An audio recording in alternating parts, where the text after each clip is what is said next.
What's good, beautiful people? It's your girl Ashley Janae, and today's Toolkit Tuesday is a little bit different. For one, it's on a Wednesday, but there's a reason for that.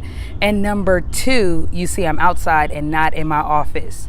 First of all, thank you everybody for stopping by. As always, smash that like button. I really do appreciate you all for just stopping by, showing me love and supporting this channel. If you've never been here before, again, my name is Ashley Janae, and everything on this channel is about inspiration, motivation, and overall transformation. And with this Toolkit Tuesday series that I've been doing, I always give you tips and tricks to help you along your journey. Just some of the things that I've learned that have helped me from personal to business. Now, this Toolkit Tuesday is really all about learning to visualize what you want and then make it happen. You have to see what you want in order to achieve it. But not only that, you have to put effort into it. Behind me, if you remember, and I'll link a video in the description box below to when I showed you how my deck was destroyed. It used to be beautiful out here. It still kind of looks nice, but I showed you the aftermath. There were 2 windstorms, really bad windstorms, and I live out here in the Midwest where it's tornadoes and things like that. We didn't get a tornado, but it destroyed. I had a deck built out here, completely destroyed the deck, completely tore down the gazebo tent that I had put up. Everything was destroyed. Umbrella got destroyed, chairs got destroyed, and I was really hurt because it took me a while to build it. However, I came back and I showed you guys the aftermath, and I pointed out some things that I had done that I knew were partly the cause for why the aftermath looked the way that it did. There were some things that I could have done differently or better that would have minimized the destruction. In no way could it have prevented it, but it could have minimized it. So now I'm back. But I want to tell you why I have this deck here. The reason why I mentioned visualization is because I don't live in a grand mansion. I'm not at the income level that I necessarily want to be at just yet. I don't necessarily drive the pre-zacked car that I want yet. However, I have learned a very important skill, and I've learned this from athletes, entrepreneurs, and high performers that I've read about in so many countless books. And one thing that they all practice, that they all have in common, is to visualize their wins, visualize their successes, visualize their accomplishments before they actually happen. And I've taken that a step further. So one of the things I want in my dream house, because socializing is very important to me. I'm the type of person, I'm always having a kickback and things like that. When the weather is nice, I'm hanging out with friends. Laughing literally is one of my favorite things to do, making new memories and things like that. So in my dream home, so to speak, I want a huge backyard where I have a place where I can entertain my friends and family. We can cook out, we can grill, things like that. We can go swimming, we can play basketball, whatever it is that someone wants to do. I want them to be able to come to my house and be able to do it. I've always been like that from my very first apartment when I was 19 years old to now. And so building this deck is a testament to 2 things.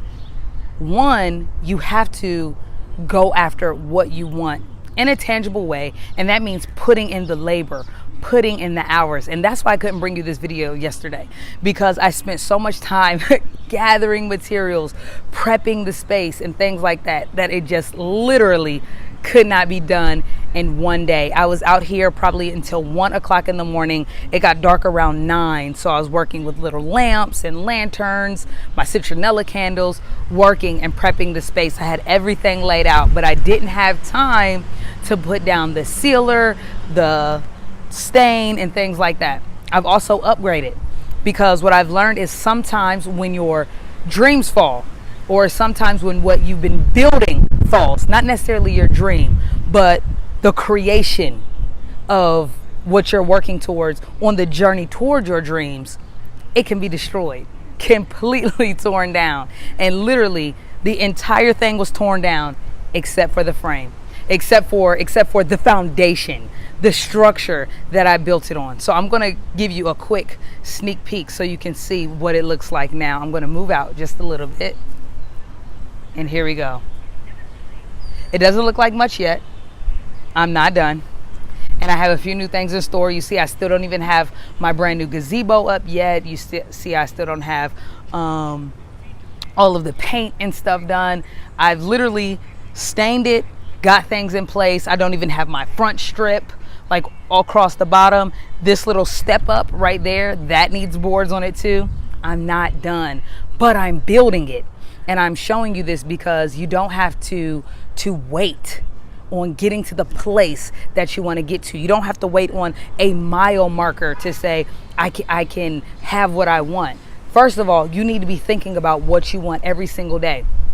That car that you want to drive, don't let anyone tell you that, oh, material possessions are terrible and you don't need those things. Listen, whatever it is that you want, for whatever reason that you want, go after it. So that car that you want, I want you to go test drive it. Sometime within the next 30 days, figure out the car that you want, test drive it. Why? Because you need to feel what the leather or even the cloth feels like up against your skin. You need to feel how the seats wrap to your body. You need to feel what the steering wheel feels like to grip it. Take it for a test drive.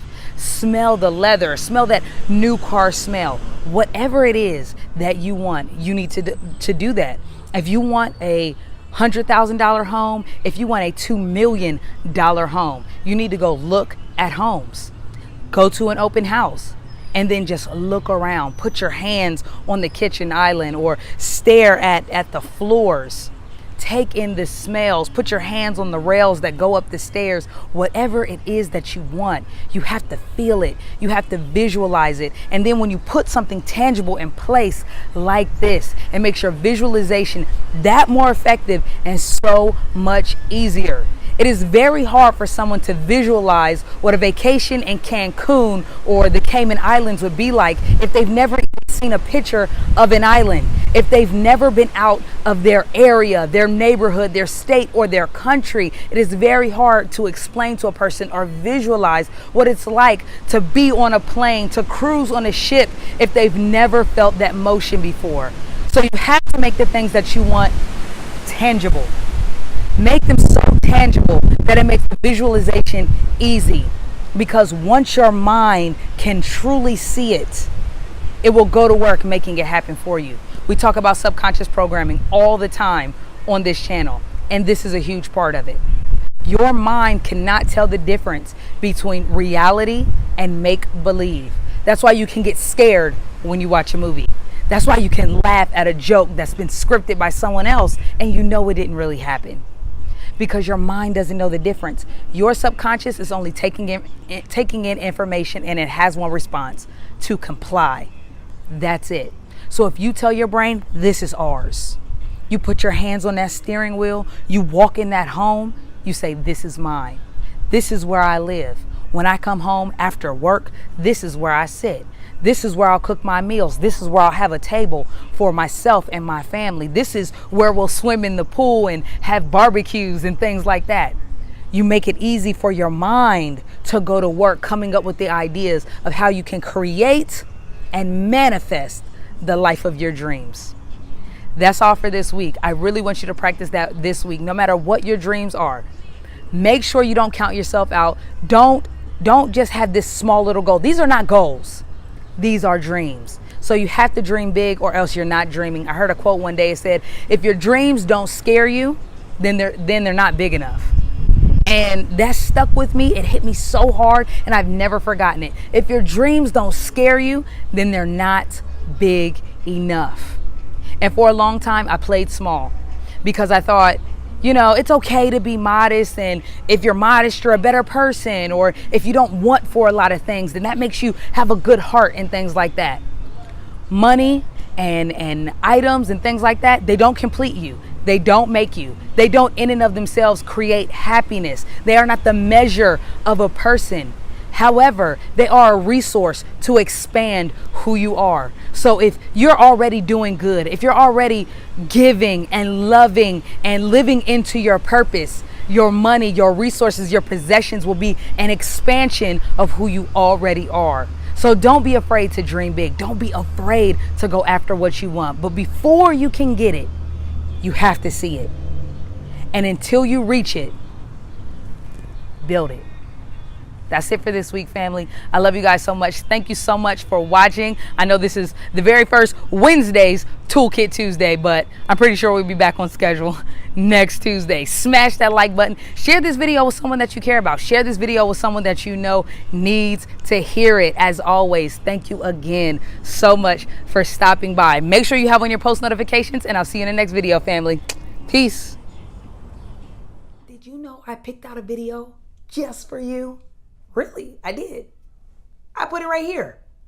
Click it. Click it right now so you can check it out. Just for you.